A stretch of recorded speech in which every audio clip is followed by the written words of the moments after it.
we've given so much power to the voices of division that we find ourselves angry and disgusted at people outside our tribe. So that's not a recipe for humanity being able to solve anything. 4 years in the US, 5 years in the UK, 3 years in other places is going to be a moment where the world will change. I hope that whoever comes in with the right level of humility, that these are really hard things to understand, and that makes a supreme effort to understand from the people who are immersed in the research and really understand the dangers to get to sensible legislation. The scale of what needs to be rebuilt is so vast that any government that can help advance progress to that I think is going to reap huge benefits. Hi there, I'm Azeem Azhar, and you're listening to the Exponential View podcast.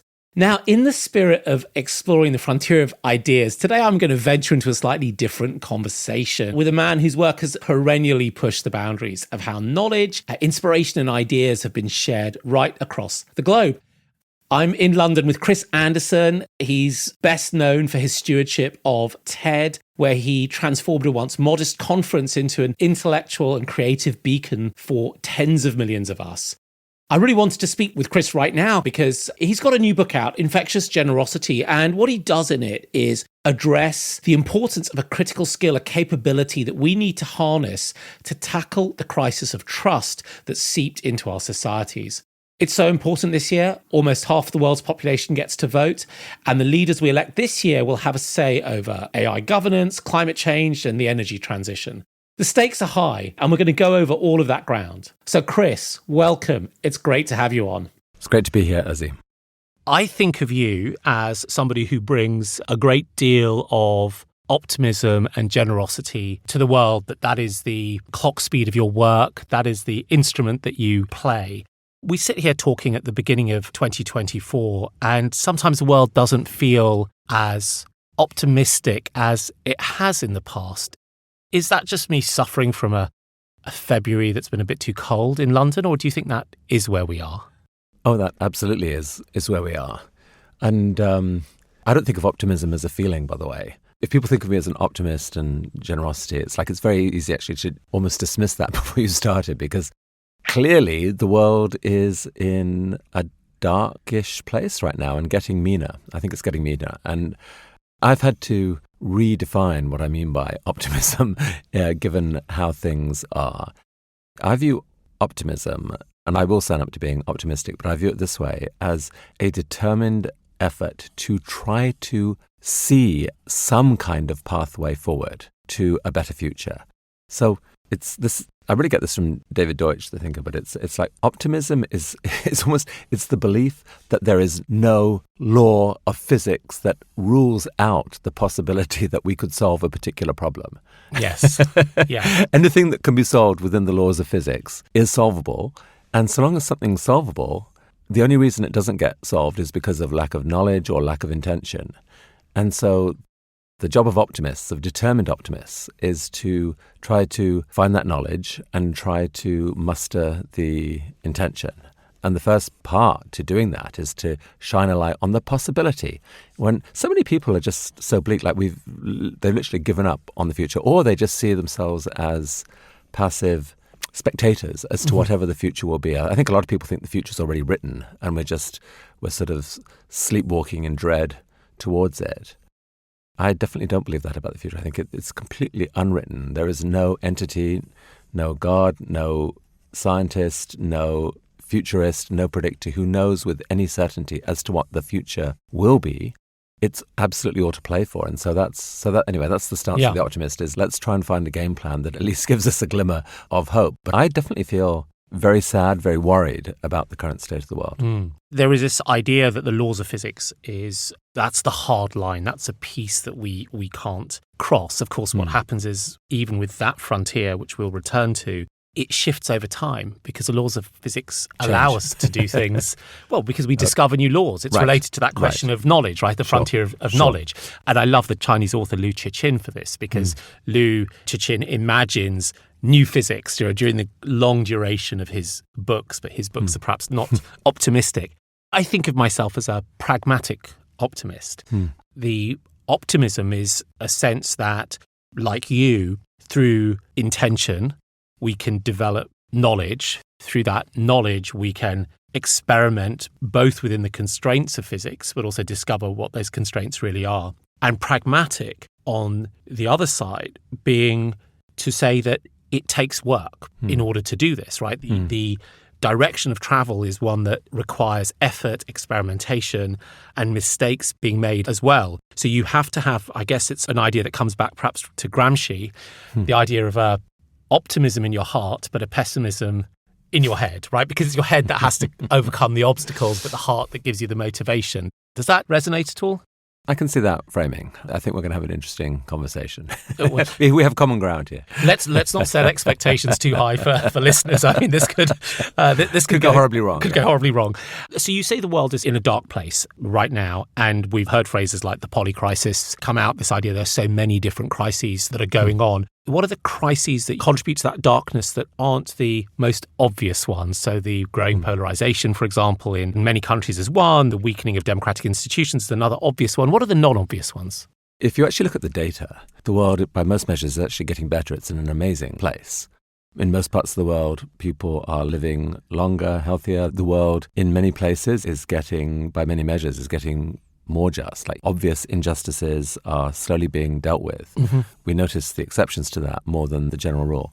And so I'm with Steve Pinker and his data, like follow the data. Right. And you actually see a world that's in a very good place. What I think worries me is the polarization, because that is getting in the way of us solving certain looming challenges. And I think what's been crushing to me has been seeing this thing that I was so excited about, which was the internet. It's like humankind's greatest invention that had the potential, or has connected the whole world together and should have played a key role in building empathy and border breaking and the ability to change what we think of as our in-groups and out-groups, to embrace essentially at some level an all humans matter kind of approach. Seems to be cutting in the opposite direction, certainly in many countries and on many issues where we have, because everyone can be a publisher now, everyone's voice can be heard, and we've set loose these algorithms that amplify voices. These algorithms are discovering how to hack human brains for attention, and they're discovering more powerfully than Rupert Murdoch ever did. The route to win the attention war is to tap into obsession with threats and with danger and with fear. It's literally, let's tap inside those ancient limbic systems and awaken the evolutionary animal that is in the heart of every human. And there is an evolved animal in the heart of every human. And when that part of us gets poked again and again and again, it's led to really ugly consequences where we have stopped listening to people we disagree with. We've given so much power to the voices of division that we find ourselves angry and disgusted at people outside our tribe, and I use that word deliberately. So this is doing the opposite of expanding our in-groups and improving our ability to have empathy. It's actually solidifying our in-groups in a very ugly way, where we have the people who we think like us and the people who we're horrified by. So that's not a recipe for humanity being able to solve anything. The biggest other problems we face, which I think without this problem are actually solvable. Like climate is a huge worry. It's actually solvable. Back to the laws of physics. Exactly. Yeah. I think it's possible to imagine a way of humans rebuilding the economy to largely solve at least the worst risks of that problem. Looming artificial intelligence is extremely exciting and extremely concerning, and I think the concerns are addressable. But again, it requires people to learn to trust each other and to sit down and think this through and to cooperate on global lines. And it's not clear that we will have the time to do this given the freneticism of our disagreements with each other. I remember the first time that I used the internet. It was back in 1991. I'd been online a couple of times in the years before that, but bulletin boards rather than the internet per se. And what was quite interesting is it did bring to me those benefits that you have talked about, the sense of being kind to strangers, getting to know people who you would never meet, not even see a photo of. I think people don't realize that in the early 90s, you just had an email address that was probably 6 letters, 2 numbers, at something.edu. And that's where it started.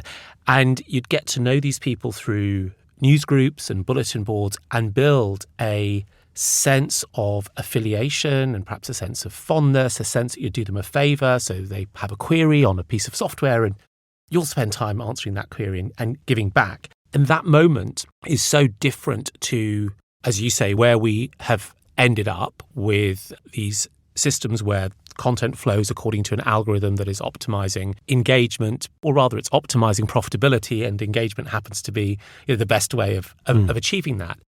But I'm curious about the extent to which there may be something else going on, because I think there are places which are not algorithmically driven, where you see that same veer towards a love of the threat. And I'll give you a couple of examples. There's a service called Nextdoor. Nextdoor is a social network that's based geographically, right, to people within some part of your zip code or postcode if you're in the UK. And if you ever join a Nextdoor community, it's really just message after message of, it's all quite ungenerous and it's all driven by threats. Oh, someone's turned over a bin here. Oh, there's a homeless person there looking in people's cars. There's been an accident. Nothing positive about the world that we live in. And I've talked to friends about their neighbourhood WhatsApp groups, which have become a thing in the last few years. And during COVID, our WhatsApp group was 140 odd homes on it, was a really generative, supportive place, really quite compassionate, and neighbours were doing favours for each other. Since that threat has gone, we still help each other a lot, and there's a lot of recommendations of a plumber who did a good job, but there is also a really strong rhythm of, I saw somebody walking strangely down that street, or there's a mugging gang coming down from the north, 200 metres away from us. And it goes back to that threat. And I just wonder whether there is a part of human nature which, with or without Murdoch, with or without the algorithms, drives us down the brainstem to that limbic part of our fear centre. I mean, 100% there is. The algorithms wouldn't work if it wasn't building on a core evolutionary feature. And it's in some ways fairly obvious as to why that might have evolved. Threats require instant reaction. And so evolution would make them the first thing we pay attention to. I just think it's important that we know this about ourselves, that we are hypersensitive to threats. I mean, the question is the world as full of threats as the world where we evolved was? I think the answer to that question is no. No, I don't think there are predators at every corner, even though our brains are wired to look for those predators. And even in a WhatsApp group like that, the reason why, like someone might post that, and the reason it seems prevalent is that other people will then respond to it. That's right. It immediately sparks a conversation. There is a dynamic there where a human cognitive bug can amplify something that may not, on an objective basis, justify that level of. It takes a huge act of discipline to just look at data, for example, and say, well, is the world more threatening than it was? And discover, in most cases, the answer to that is no. So interesting, like during the pandemic, because there's a bigger external threat, again, the power of threats, humans then naturally bond together. I becomes we. Absolutely. And it may be that one practical way of us moving forward is to somehow show just how big a threat this obsession with threats is. I love that. The Turn it on itself. I found talking with people, like before you can talk to them about infectious generosity, you actually have to talk to them about infectious fear and infectious danger. I do wonder if there's something else that's different at the moment. We're talking I'm certainly talking from my British Western perspective. And I also think back to perhaps when you started your career in tech as a publisher in the 80s. And I was living in the UK at that time. And there was a real sense of optimism about technology. The BBC, which is our big national broadcaster here, had a thing called the Micro Show, I think it was, or the Computer Show. And they actually sponsored a computer called the BBC Micro, on which the greatest ever video game ever, Elite, was programmed. And there was a sense through the media, through characters like Sir Clive Sinclair, that technology was going to take us somewhere. And I think that, it's really, if we contextualize it historically, it's off the back of the moon landings, and then we started to get the space operas with Star Wars.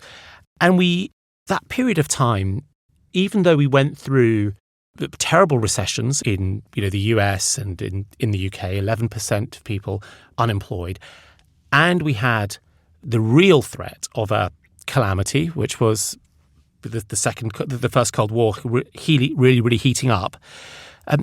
There was a moment of expansion of our capabilities. So we saw in just a short few years, India opening its economy, China opening its economy, the Berlin Wall collapsing, the collapse of the USSR and the revival of democracy in Eastern Europe. And that feels to me, at least for the West, to form a really important backdrop to where a sense of optimism comes from, right? There was a tangible project of building. There was a tangible sense of moving forward. But I would say that not everyone felt that. So there's a wonderful documentary maker in the UK called Adam Curtis, who made a series of 7 films called Trauma Zone.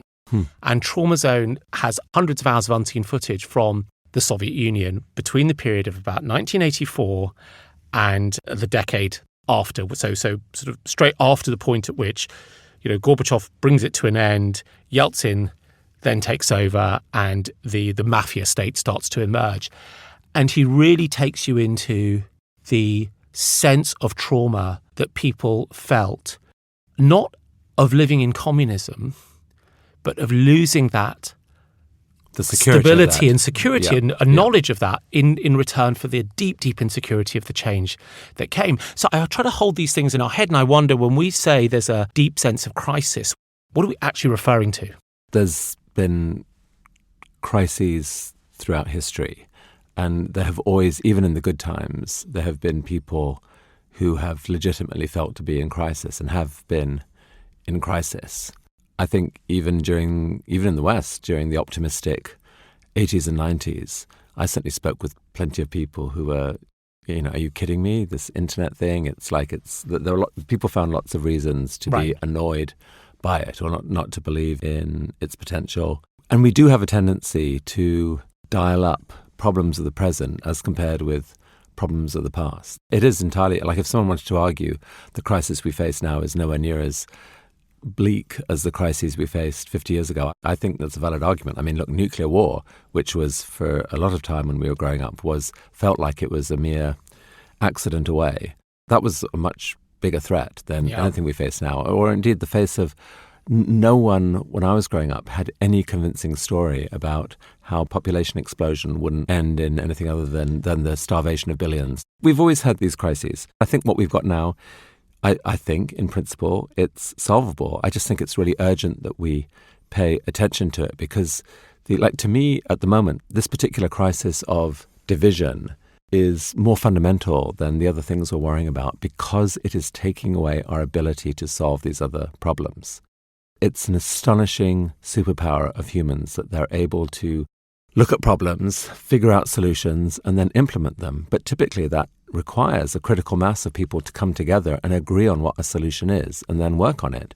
And when people can't talk to each other or discuss it at any kind of association with each other in some cases, that's hugely problematic. Well, absolutely. I mean, you're starting to see that with in the US. You see data where people say, they'd rather their child didn't marry a Democrat or a Republican than got married at all, or whatever it happened to be. And this idea of cooperation, in a sense, and in software terms, it's the most foundational part of the stack, right? You can't build anything unless there's cooperation. One of the things that's quite surprising is that you would think that all of the things that AI is giving us, which is additional cognitive space and the energy transition, and before the energy transition, cheap shale gas in the US was creating energy space, should create policy headroom for there to be less zero-sum competition. The idea that we can move towards a non-zero world because we're not fighting over the last mango on the tree. This is such an important way of thinking about the current problem. The difference between a zero-sum world and a non-zero-sum world. You described what gave a lot of hope in the 80s and 90s was this notion that we could use the fruits of technology to build ever more amazing capabilities for humans. And in fact, at the end of the 90s, Robert Wright published his book Non-Zero, which is a to me, a very, very, very powerful argument that basically said the shape of history over countless millennia is ultimately for cooperation to triumph over competition and threat, that people figure a way to align their interests and make something bigger happen that both of them can benefit from. Classic case being, here are cities at war with each other. Eventually, the merchants in those two cities discover that by trading with each other, that they can both benefit. And peace treaties are formed, and the scale of human organization moves up a level, etc. So in the current cultural moment, so many of the people who are most idealistic, I would say, in many ways most wonderful, have abandoned or never really embraced the notion of non-zero, of positive-sum progress.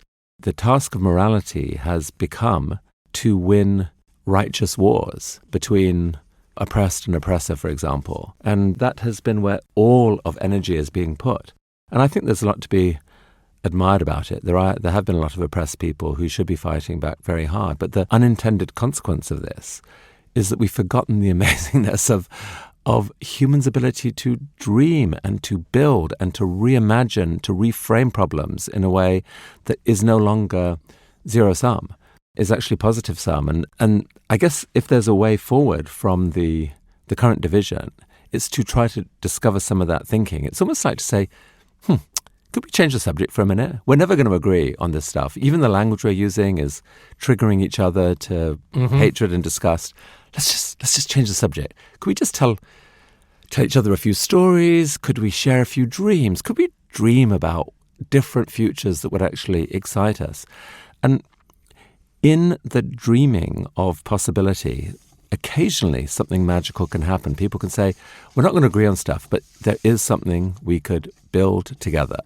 And it's in that building that hope comes and things get reframed. I mean, in a way, your new book, which came out at the start of the year, Infectious Generosity, is a way of giving people a practice to do that, right? I think of it a little bit as it's sort of cognitive behavioral therapy for groups in an era where we've lost the power to believe in the possibilities of the future.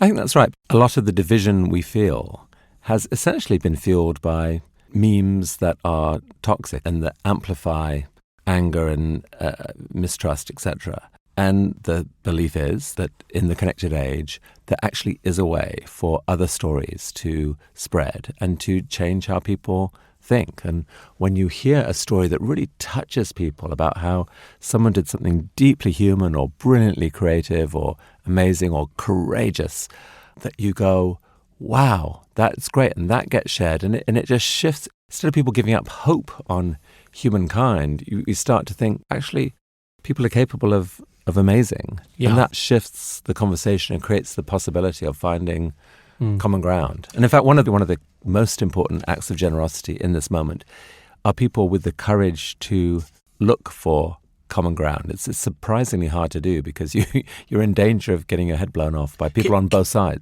It's really difficult, but can you give me an example of someone you think has done that particularly well? Yeah, so I tell the story in the book of Daryl Davis, he's an African-American musician who was puzzled why some people hated him because of the color of his skin. So he took what many would view as a pretty extreme step. He invited to a meeting the local leader of the Ku Klux Klan. They had a very tense first meeting, but they stayed in touch. They listened to each other. They kind of formed a weird friendship. Daryl Davis even went to a couple of KKK rallies and just to see what that experience was. Eventually... That is a very brave man. I mean, that is a very brave man. He persuaded his friend to leave and dozens other left. But what really struck me was that because of his courage, I think, the story was picked up. CNN went, wow, this is amazing. And so millions of people got to hear about this act. So I view it as an example of infectious generosity for that reason, that courage can take an act that is in the public good, I would say, because he was trying, look, if Daryl Davis can listen respectfully to someone in the KKK, there's no one who you and I couldn't listen to with respect.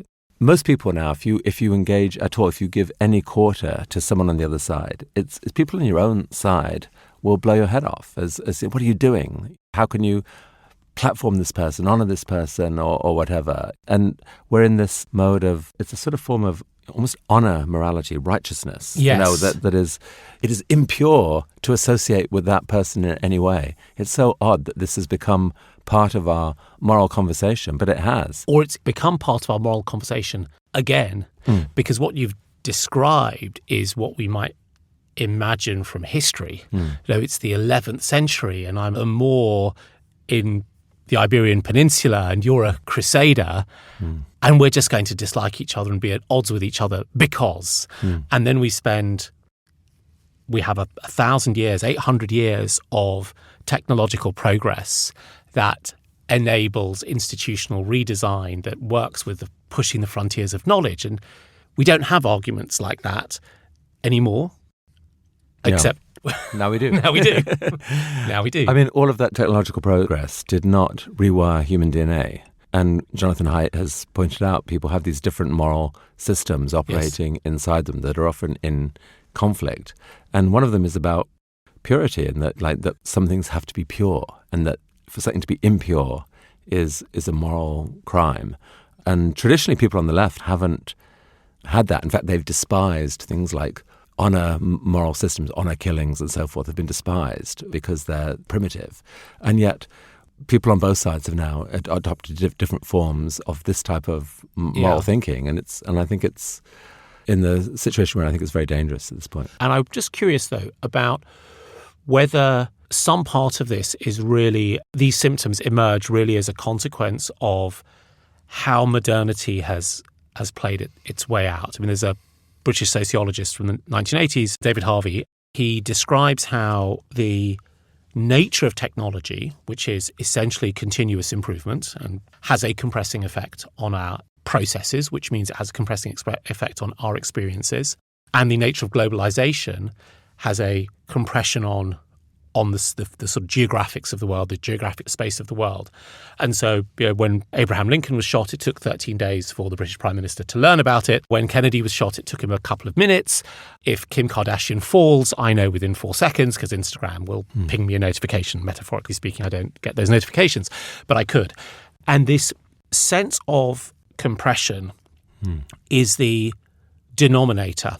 And so as things get smaller, the entire value rises. And what is that value? That value is the set of things that we're exposed to, the signals that come into our brain. And one of the things that our consciousness is about filtering all of the radio frequency and visual and electromagnetic signals out there to a small number of bits that we can make sense of, and then we throw them out at 15 bits a second.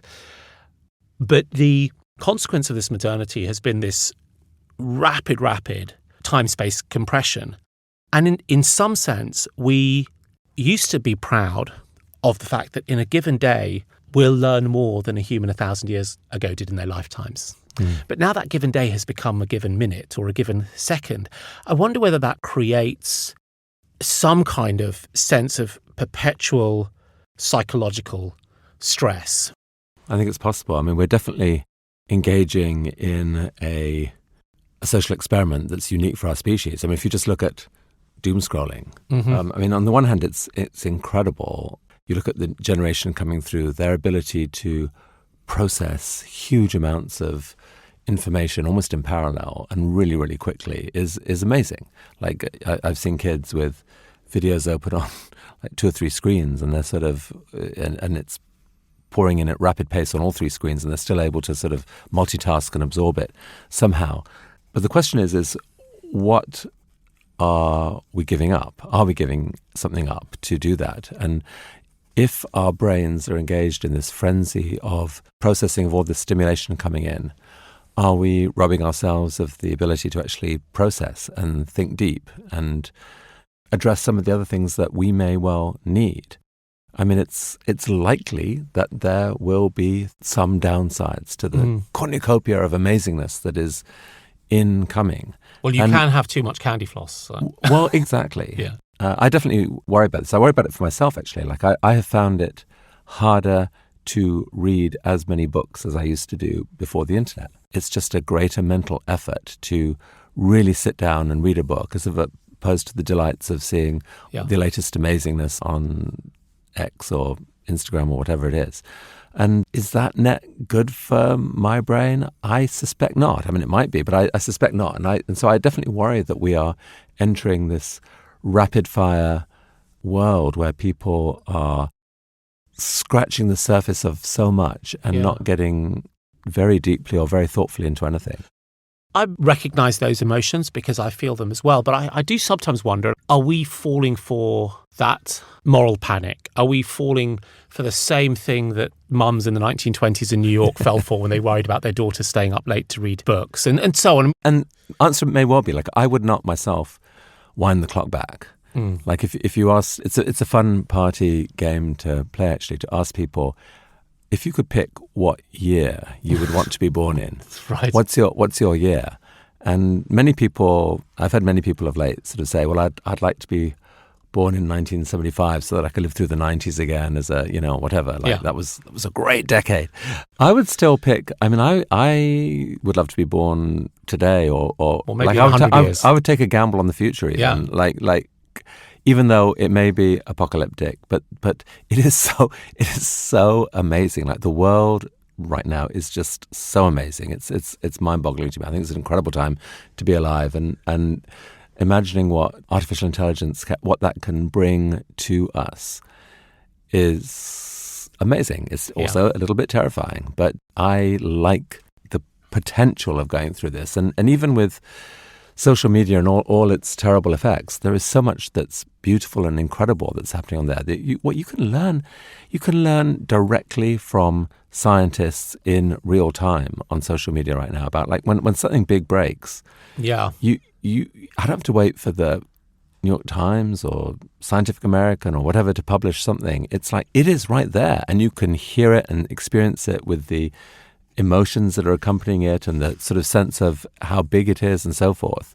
I love that. And I think the whole watching AI progress unfold in real time on social media is an amazing experience. That's because you're not trying to produce a newsletter every week on that subject, which is essentially perpetually out of date. The moment it's someone's put the sort of the final sign off on it, it's like, oh, well, that's out of date. Should we bother to send it out or not? Actually, it's still wonderful for people to read and continue to read it and tell your friends. And in that subject of telling your friends a key part of the strategies that you bring out in the book. Well, one of the things that I did notice is that a number of the things that you recommend do take time. They can't be delivered in a 2-minute short-form video course on YouTube or through a TikTok. They are really about the intention and the deliberation when you talk about sharing time or attention or your skills. In a way, I read it as a sense of persuading us to exercise that muscle so that we can go back and recapture that, because that is something that the machines have not been designed for. I mean, even today's modern large language models, everyone says, well, they're just great system one thinkers. They can't do the reflecting system two planning. And we certainly know that the YouTube algorithm or the TikTok algorithm, every improvement in that algorithm is getting it to run faster, to deliver us more precise recommendations so we get the next recommendation more quickly. So it's sort of antithetical to, it's a kind of kryptonite, in fact, to those systems. Talk me through that idea of how someone overcomes the noise in their head to say, I'm going to sit calmly with you for an hour and give you something in that time. Well, so I guess the first thing to say is just that there are many ways, different ways to be generous. And they all end up, I think, benefiting other people and you. That's in this connected age, they do that. Some of the kinds of things I'm talking about are sharing knowledge with someone, sharing hospitality, sharing connections, sharing creative magic, enchantment, as I call it. And what's so striking to me about each of these, there is an important asymmetry to them, and this is why it makes sense. It's non-zero sum. The cost to you, the giver, is not as much as the benefit from that the receiver gains. This is actually how generosity evolved in the first place. I think it was easier for someone to give meat from a kill than let it rot. I mean, it's not hard to do. And we were a species that had memories, and so people would remember that. And you would, when you needed meat to save your life, you would get some back. It's easier for a rich person can give money easily, and it can be transformative for someone. And it's true with each of these forms. So given that, and given one other thing, which is that there's an unexpected joy to it as well. This is the piece that I think people need to practice. I think it's a muscle. So that the process starts out something like, 1, take a breath, come out of sleepwalking mode for a minute, engage your system 2 self, your reflective self, instead of just your instinctive self. 2, take a moment just to find gratitude. Like it's an amazing time to be alive. There's nothing, you open your eyes, you look around you, there's nothing you can look at that doesn't have an amazing story behind it. I'm looking right now at a microphone. So let's think about that for a minute. Someone invented that. How wild is it that little audio waves could be converted into electric signals that could then be amplified and turned into something that millions of people can hear? Mm-hmm. Holy cow, that's incredible. Thank you. Whoever invented that microphone, you made the universe that bit better. So finding that sense of gratitude, we have instincts in us that are wired to respond to generosity. Gratitude is a recognition that, in some sense, the universe, let's say, has been generous to you. And so it kind of puts you in the mode where you might be willing to share a little bit of your attention with someone else. Attention is the primal act of generosity, giving attention. Everything starts there. And it is a real gift. It's uncomfortable to do. It may take an effort. Everything starts with that gift of attention. But because it's the benefit to your giving is greater than the cost to you, that, for me, that is a worthwhile thing to keep in mind. It just means that the net if you pull back the camera and look at the system, there is a net improvement if you act generously in some way, even if it's just, if it's sharing a piece of knowledge or whatever it is. And the fact that in this connected age, those benefits can multiply without limit, that is amazing. A lot of what you've said, think about it, is how one's grandparents might behave. It's the ecologies of care. It's what we try to give as parents to our children. The thing that I can say to my daughters or my son, well, I can give you an hour to do the X thing, whatever it happens to be, or I can give you more than an hour, or we can just go for a walk or a drive. They'd never want to go for walks, by the way. And that's what caregivers, historically, mostly women, have given. Some of the other things that you talk about are attributes of the most successful, of the surviving religions and cultural groups, whether it's sharing a meal on a given day, whether it is certain types of community charity or sisterhood or brotherhood. So these are patterns that exist. And what the thing that they do is that they actually defy economic analysis, right? We have to manufacture all of these sort of complex formula to turn them into P&Ls.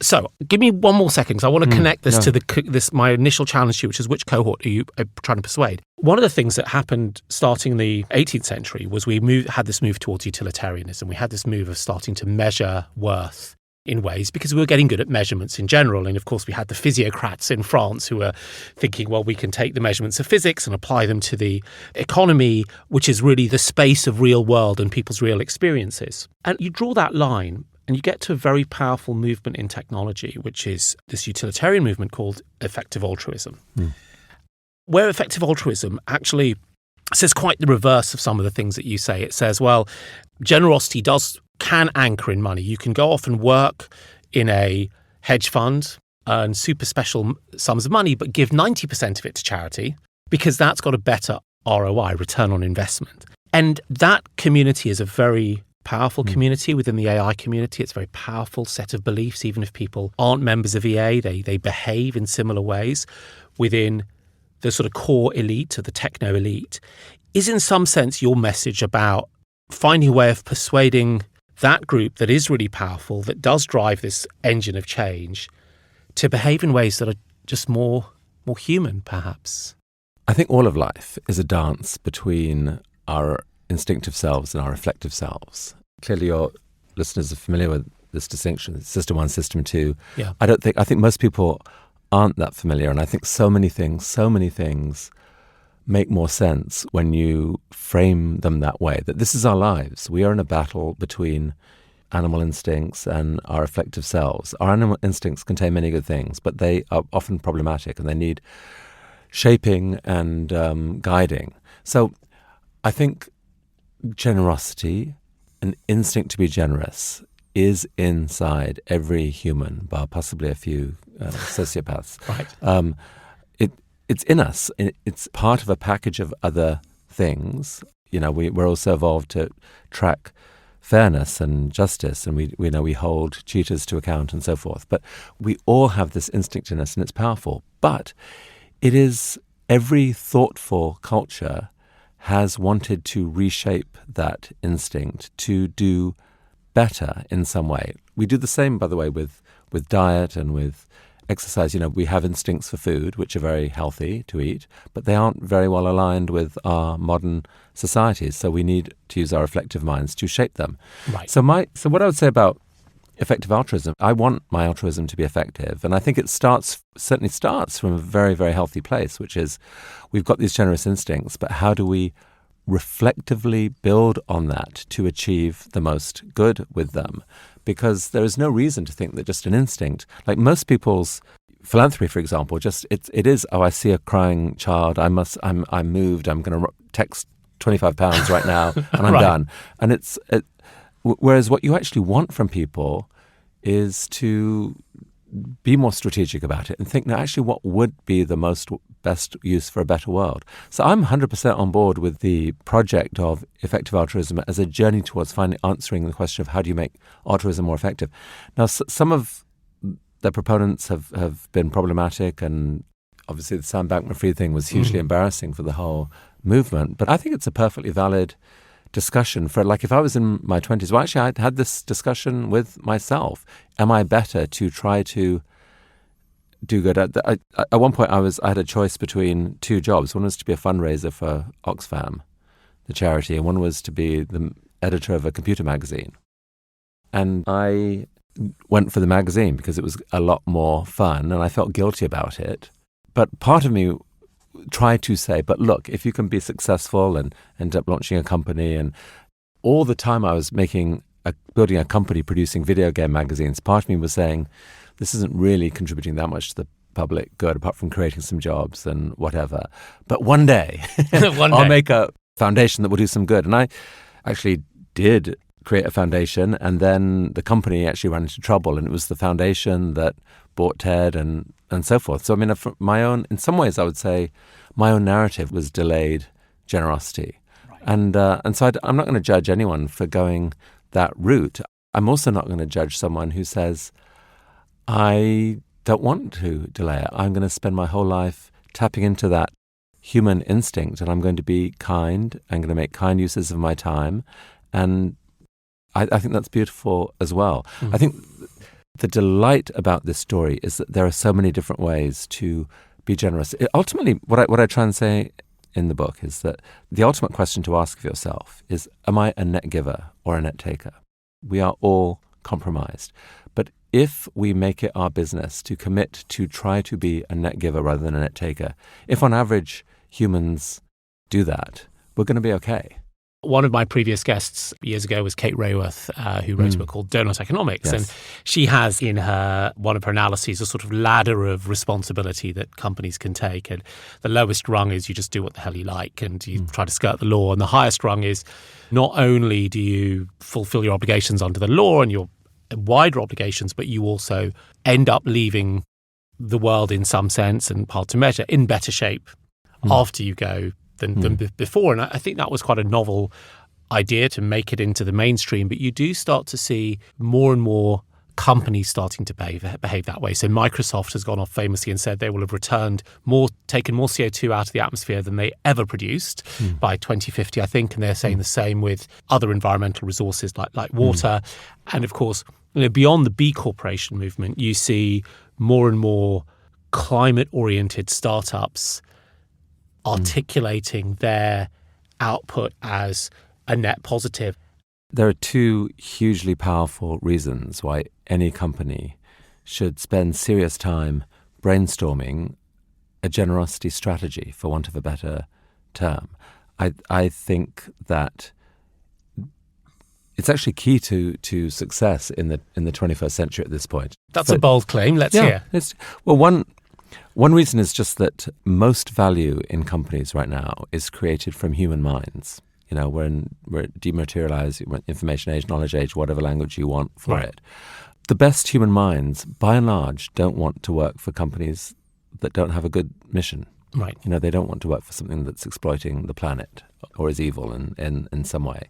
And so if you want to recruit great people, you had better have a very compelling story about how you are net positive for the world. That's one. Two is just the fact that in the connected age, the potential benefits from explicitly giving things away are mind-boggling.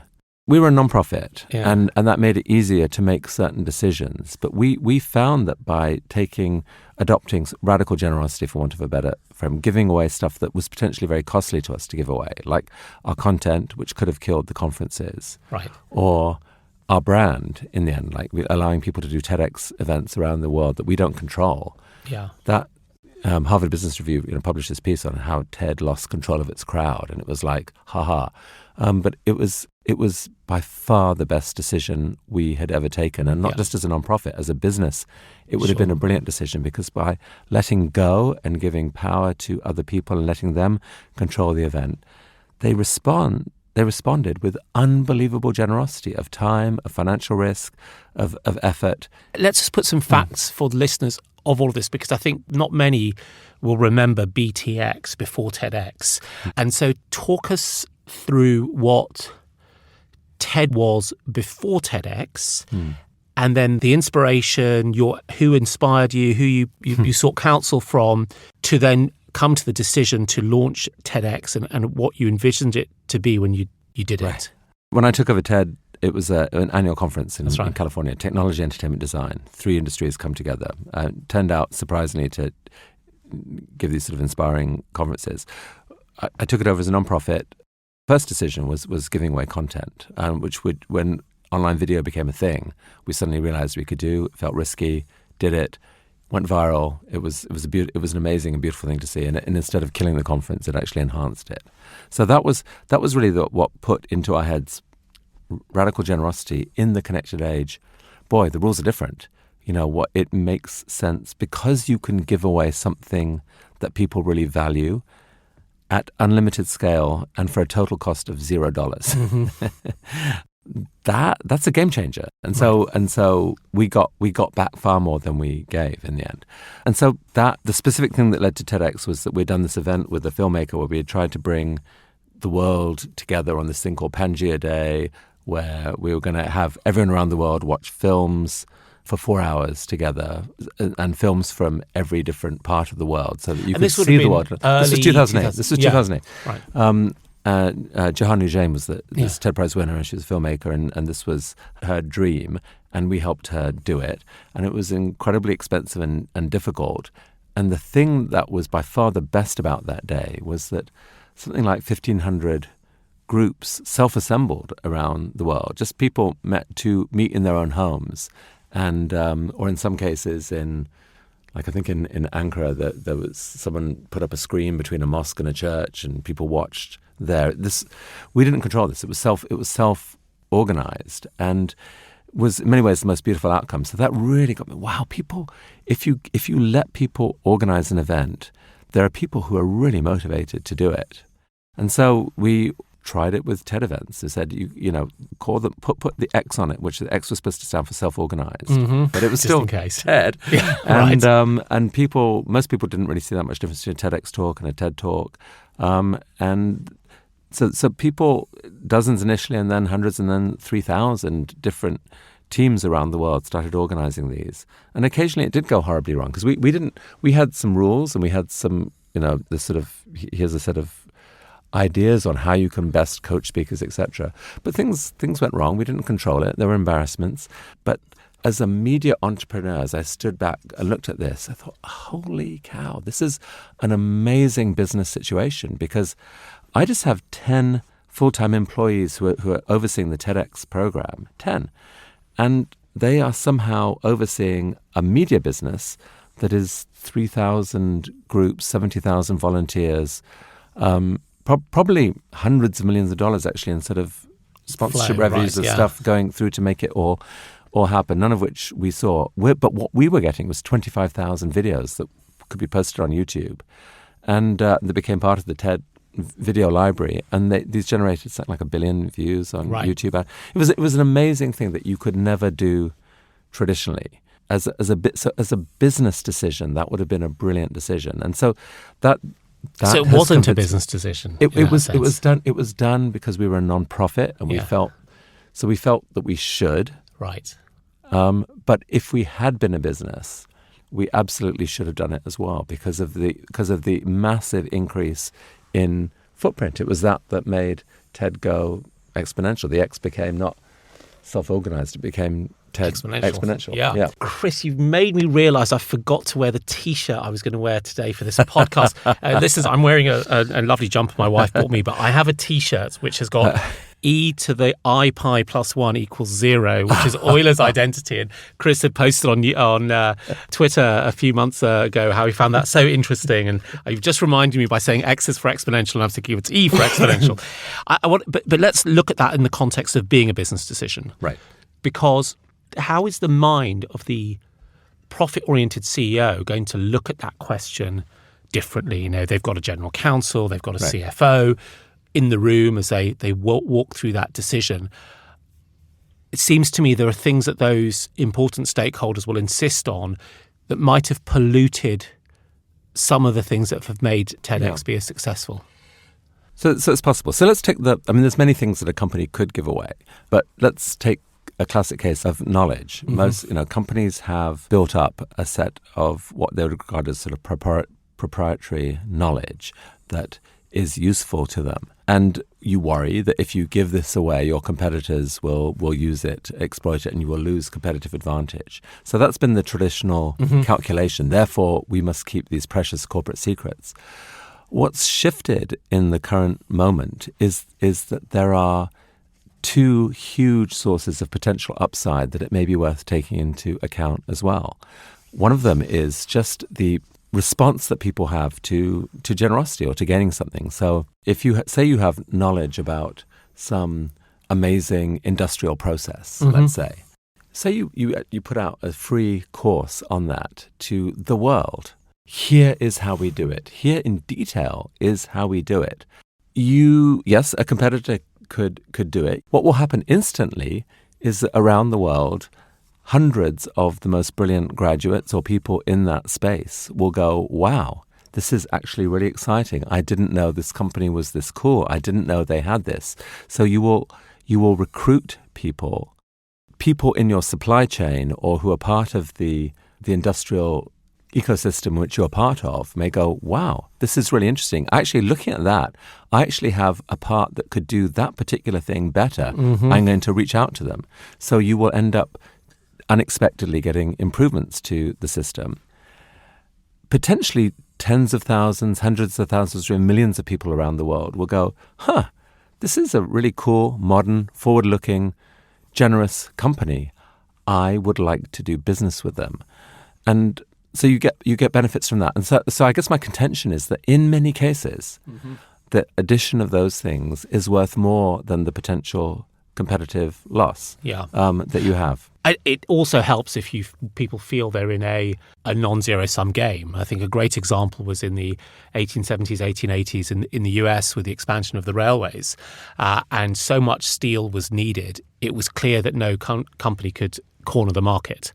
And so you have a period that was known as Bessemer collective invention, where the Bessemer process pooled patents with other steelmakers and were able to do the westward expansion for good reasons and, of course, bad consequences as well, as we know. But just from the process of the point of view of the expansion, the moment you were able to inject non-zero thinking in there, people could collaborate in some way. And it seems to be an important catalyst in a sense for that type of sharing. What I think we see at the moment in the tech industry is a little bit the reverse. So we've got this concentration of power. The beauty of the tech companies is that they are all slightly different fish. I mean, Amazon and Apple are less performative in their sharing of information, Apple in particular. But I noticed that, the likes of Google and Meta and Microsoft to an extent, they do a lot of what I would call superficial sharing. They publish these preprints on their new latest ML algorithms. But when you read them, you can't do anything with them because there's not enough detail about the data sets that has been used, specific architectures that have been chosen, specific optimizations. What they're doing, it seems, is the second part of your payback, recipe for payback, which is we're cool, we're forward-thinking, and we're going to be seen to be giving back. But what they're not actually doing is giving back. And they're not doing that in two ways. One is the detail that goes into the papers, which has really become sort of less deep and less practical over the last 7 or 8 years. And the second is that the barrier, especially in the wonderful world of AI, is not actually the algorithm, it's the compute and the storage. And I wonder about the misuse of those approaches, a little bit, and how we can persuade those firms who, in a sense, are great repositories of this amazing knowledge and human potential to take more of a TEDx-like strategy. I mean, look, I think the whole world of AI is a challenging counter because there's so much power there. You could argue that the Transformer paper that Google released was an act of generosity that they profoundly regret at this point because of what it galvanized and enabled, and that they themselves didn't fully exploit at the same pace that others did. But like you, I've spoken to other authors on that paper, and they say, well, if it hadn't been us, it would have been someone else within a couple of months. Interesting. Right. So it was an idea that was coming. Yeah. And I also think there's a legitimately important debate about how much AI should be open sourced. There's a lot of people who feel quite passionately that it's dangerous if AIs get much more powerful to continue to open source it. It's the equivalent of open sourcing the DNA sequences of dangerous pathogens and so forth, that in a time when bad actors can make use of them. So I with all of this stuff, it's like I'm not recommending dumb generosity. It's trying to figure out, is there a way that we can give this away that actually people will benefit? And if there is, there will probably be ripple effects that come back to benefit us. I mean, the key form of corporate generosity that I wish the big tech companies would do is to say, we have to fix our algorithms so that we are not simply amplifying human lizard brain behavior, human system one thinking. We have got to adopt a more nuanced view of human nature and tap into people's reflective thinking. And we are willing to sacrifice short-term profitability to do that for the sake of a long-term contribution to the public good and actually long-term profitability, in my view. But you've known these firms and you've known the industry for longer than most, and you know them better than most do. Do you think that it's really about a decision that takes place in the boardroom of these companies or the C-suite meetings, or does it emerge as a consequence of the interplays of very, very hyper-modern capitalism? And I'll just give you one little example. Google has an amazing product called Performance Max, which is whatever replaced keyword advertising and CPC. And essentially what you do with Performance Max is you put in your ad, you talk about the terms you want to target, and you give a whole bunch of headlines and copy. And then Google uses AI to do two things. One, it does sort of optimizations to figure out which ad with which strapline converts the most. And the second thing it does is it figures out against your keywords where in non-keyword domains, YouTube or ad networks, it should show those ads. Now, for small businesses, that is absolutely wonderful. You're just getting ROI on your marketing spend, and you're getting more guys coming in for haircuts or whatever it happens to be. But it's the it's that is and that seems to make lots of great sense, but it's the same set of thinking that drives us to deeper engagement within YouTube or within Instagram, whatever it happens to be. And I just wonder whether we may be asking too much of them, not because they're flawed humans, but because the logic of the system they're in and the game that they have to play is a game that drives those decisions, even perhaps against their best interests. I just think there's a difference between short-term and long-term here. Right. I think ultimately, I think we're in a world right now where a lot of people's experience of the big tech companies is that they are addicted to their products and resent it. Right. And that is because our System 1 and System 2 are two different systems here. And you can be held for an hour of doom scrolling and then come off it and hate yourself for having wasted a part of your day. I think it's almost certainly in the long-term interest of these companies to figure out how to solve that problem and whatever other forms of genius are going on under the surface, to make it a commitment to seek to win people's reflective appreciation. Elon Musk tried a version of this, or at least he stated a version of this after he took over Twitter, now X, when he said that our long-term goal is to maximize unregretted user minutes.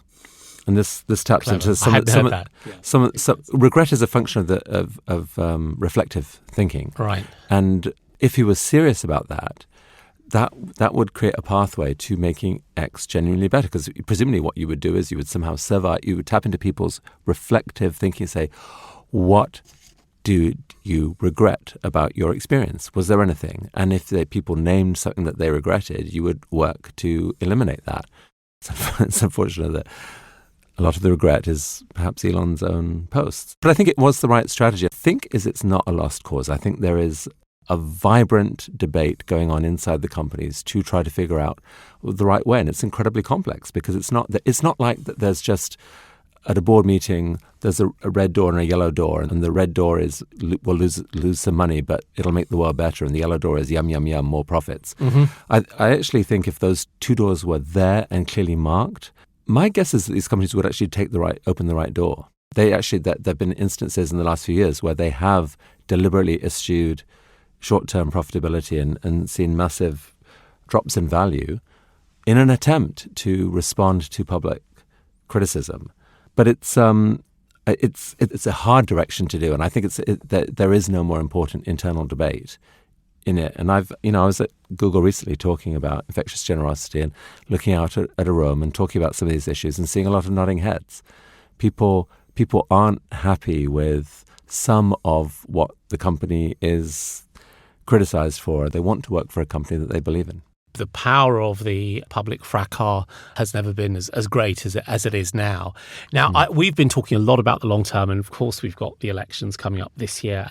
What do you think the players in the run-up to the election, which is not just the big tech platforms, it's also the mainstream media, it is the politicians and the parties, what do you think they could do? What is the top end, the extreme end of what is plausible and practical, given the time available, to provide an environment that allows for more civil, more dignified elections in the fall in the US and sort of other dates in other parts of the world?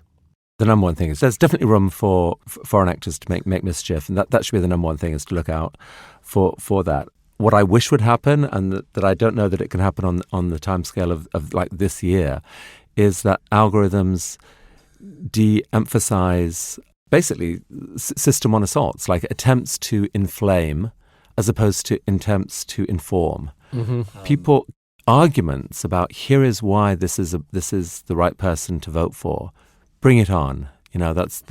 Social media can play an incredibly valuable role there, but the sort of here is why you should be so disgusted with this other side. That's the easier way to get clicks, yeah. And I don't think it's constructive. The words you use remind me of the BBC's charter. It's about 100 years old, the BBC in the UK, which is to educate, number one, to inform, number two, and a distant third is to entertain. And it's interesting how those foundational values are the ones that are the first two are the ones that we don't lack. I mean, there's tons of material on YouTube, on the internet that's educational and informative.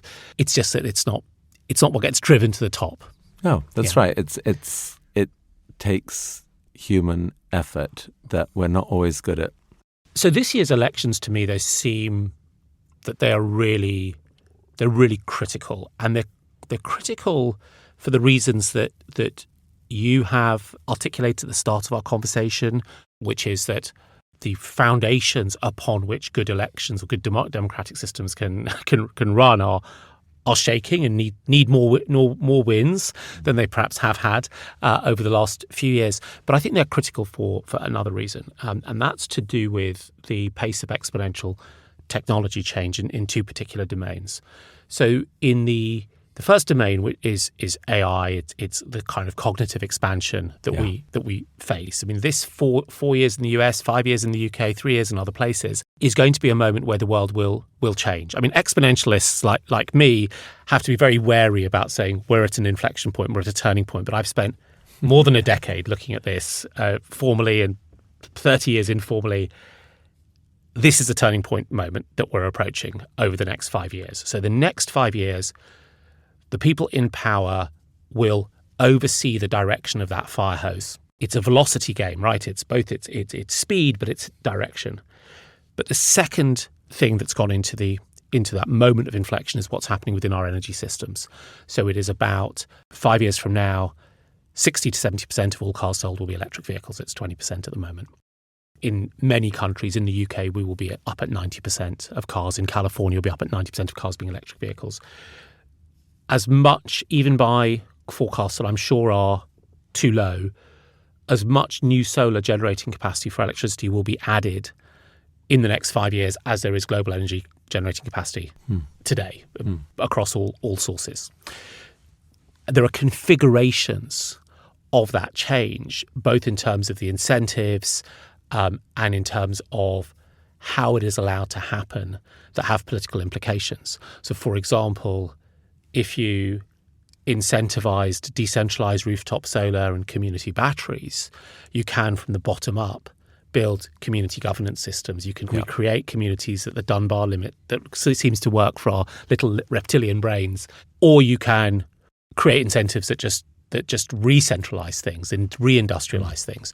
Feels like we're at a moment where this next 5 years will matter quite a lot because we're setting up the foundations for that post-exponential world. So what do we need to ask from our politicians in terms less of who they should be, but in terms of what you would like to see them do? How do we translate the lessons of infectious generosity into practical things that shape a world that in 5 years will have had its, in many parts of the world, its energy system and its sort of intangible mental resources expanded dramatically? Yeah, that's a light question. First of all, you can actually picture, certainly as far as AI is concerned, you could picture a scenario where political decisions almost miss the mark, like the power of what is happening may overwhelm any government, and they may not be able to respond. It may be much more to do with the dynamics of the technology itself. I think that there's incredibly important things that probably do need to happen in terms of creating a level playing field that will slow down certain forms of AI development. I think that there are existential risks here. And the one fear is that legislation will happen in an uncomprehending way that doesn't help, that just makes the problem worse or exports it to another country or whatever. I hope that whoever comes in with the right level of humility, that these are really hard things to understand, and that makes a supreme effort to understand from the people who are immersed in the research and really understand the dangers to get to sensible legislation and a sensible approach. And if there was ever a need to dial down, for example, the rhetoric between China and the USA. Between certain machine learning scientists on Twitter, which is pretty spicy at time to time. Absolutely. But there is that there are scenarios where there is a threat here that humanity as a whole faces. And we have to talk with humility and insight to each other to try to figure out how to avoid the worst of that. And also how to avoid taking away what it has the potential to be of so much benefit to humanity. By the way, if we can get AI right, our chances of making progress on climate will also advance. Like there are problems in AI problems in climate that AI will be able to contribute spectacularly to.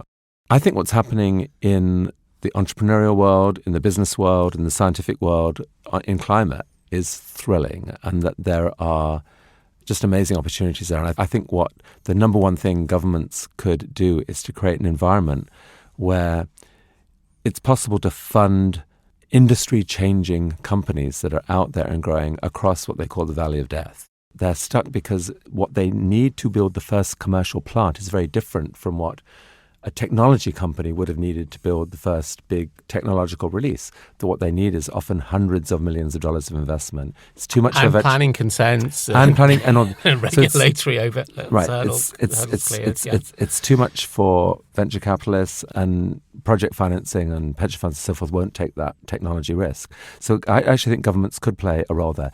The Biden's IRA Act in the US goes some way to doing that, actually. And you could build on that idea of let the market do its thing, but help de-risk some of that.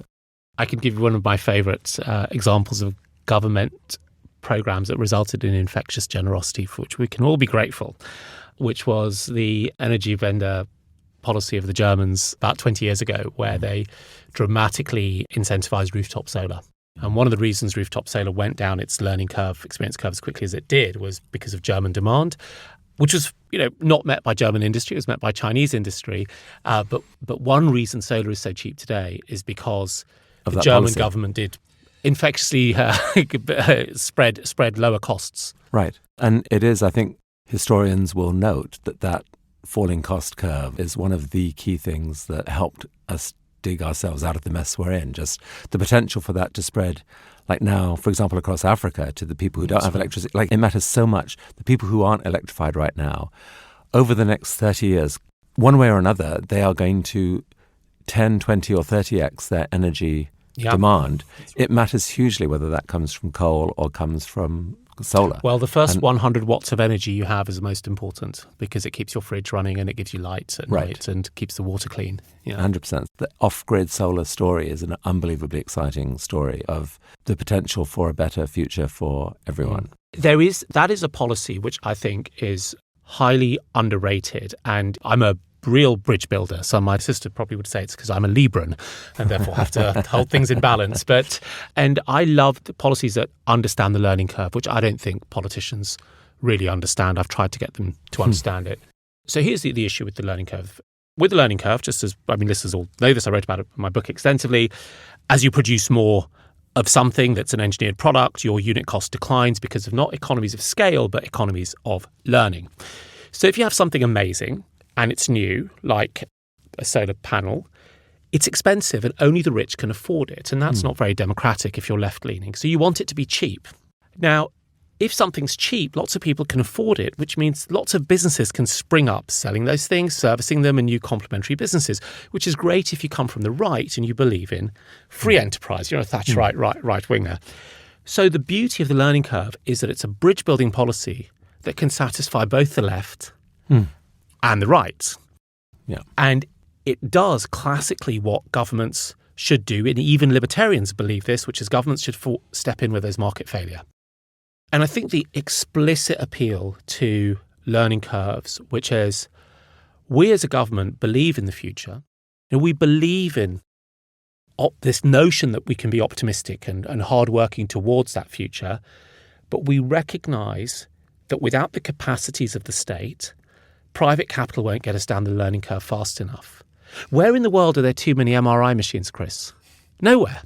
There are too few, and there are too few because they're too expensive. And but a policy that is explicitly driven by a state satisfies both the requirements of those who want to see equity and distribution and the requirements of those who want to see entrepreneurship and private enterprise. For me, it's it's a really Yeah. beautiful policy. I couldn't agree more. Like, I completely believe that. And I think on climate technology, especially right now, there's just a giant opportunity to drive that. And the scale of what needs to be rebuilt is so vast that any government that can help advance progress to that is going to reap huge benefits.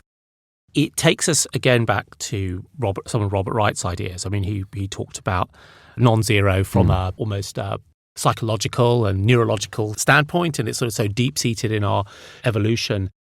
But a lot of thinking is also, of course, driven by Garrett Hardin's Tragedy of the Commons, which is true when you're in economies of scale. You know, if I have the bauxite, you can't have the bauxite. But if we're in economies of learning, which is about knowledge, it's about the way you spread knowledge through TED's videos and then through TEDx, you get to what Carol Rose calls the comedy of the commons. The comedy of the commons being that knowledge accumulates, compounds, accelerates other knowledge. And I feel slightly optimistic because I do think that we are at a point where the drivers of the economy are these intangibles which benefit from the comedy of the commons rather than the tangibles which are rivalrous and exclusionary. Yeah, if you have a situation where a group of people who share knowledge can achieve exponentially more than any of them working individually, even when you add up what they could do individually, that pooled knowledge, there are so many ways in which that can enhance what people do, how they spend their time and what they can build. That is where there is reason to be optimistic, because if we can get past our divisions and actually start trusting and sharing each other with stuff, we can build an amazing future. We can absolutely build an amazing future. That's the future that will defeat the climate crisis. It's going to be a beautiful future. It'll be a future of cheap energy, quiet cities, clean air, unbelievable innovation. Bring it on. We should be thrilled at the possibilities there. Chris, that is a fantastic vision of the future, which I think is achievable. One of those steps, of course, if you're going to cross a river, you've got to cross it one step at a time, is the tactical ideas that create that capacity, which we can learn about in your book, Infectious Generosity. I think if we're going to cross a river, we don't cross it one step at a time. We build a bridge. And that's what we need. We need bridges. We need bridges like we've never needed them before. Well, with that correction, Chris, thank you so much. Not a correction. Today. Not a correction. It's just an example of how interesting a conversation this has been. Really, I've had a lot of podcast hosts, but you're next level, my friend. It was just really, really, really interesting. Thank you so much, Chris. Great to have you on.